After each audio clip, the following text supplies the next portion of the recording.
I never thought something like this would ever happen to me in my own neighborhood. I live in what most people would call a quiet community. Houses lined up with perfectly trimmed lawns. People walking their dogs in the evenings. And the occasional HOA member driving around checking for minor violations. I always kept to myself, never really bothered anyone. But one day, things took a turn so strange, so unreal, that I still have a hard time believing it actually happened. It all started on a warm evening when I noticed a car slowly driving past my house.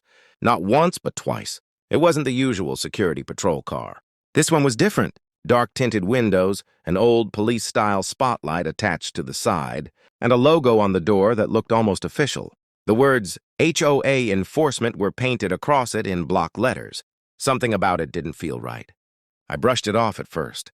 Maybe it was some new HOA initiative. Maybe they had hired new people to monitor the community.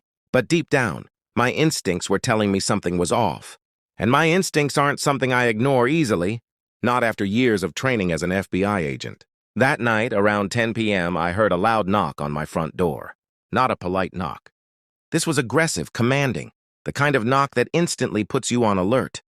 I grabbed my flashlight and went to the door. Standing there were two men dressed in tactical-style clothing. They wore bulletproof vests with HOA Police patches on them and utility belts loaded, with gear that looked like it came straight out of a surplus store. One of them barked, "We're with the HOA Police. We need to speak with you immediately about violations on your property." I stared at them, holding back a smirk. "HOA Police? That's not a thing. At best, the HOA can send letters, fines, or tow your car if you break the rules. But fake cops at my door pretending they had authority? That was new. I asked them calmly, "Can I see your badges?" They looked at each other nervously, before flashing small plastic cards that looked like they were printed at home. No official seal, no government insignia, just a cheap laminated piece of paper with their pictures on it. That was all the confirmation I needed. I knew exactly what I was dealing with, fake cops. "Sir, you need to step outside," the taller one demanded. "We have reports of suspicious activity at your property.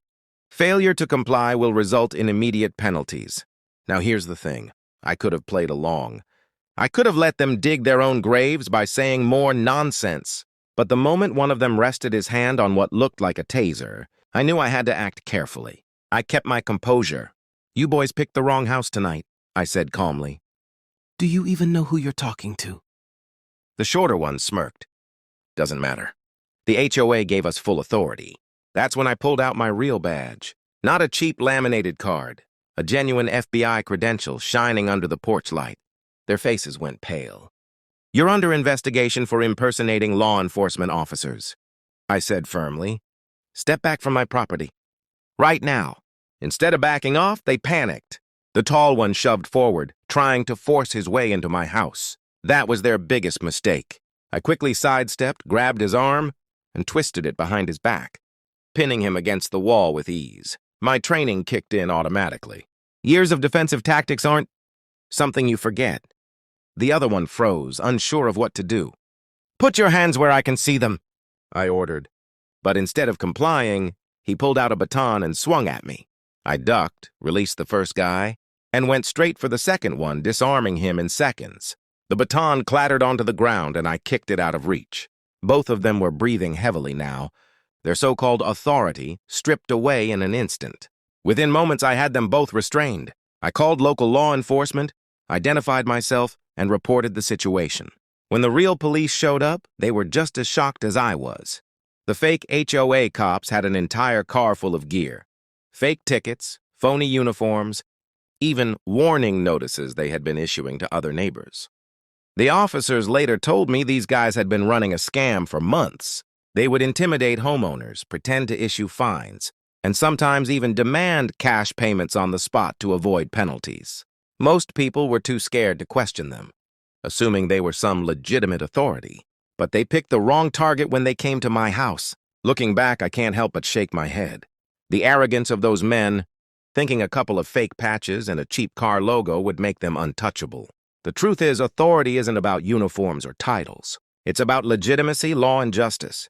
And they had none of it. That night taught the entire neighborhood a valuable lesson. Always question authority if something feels off, because sometimes The ones shouting the loudest about power are the ones who actually have none.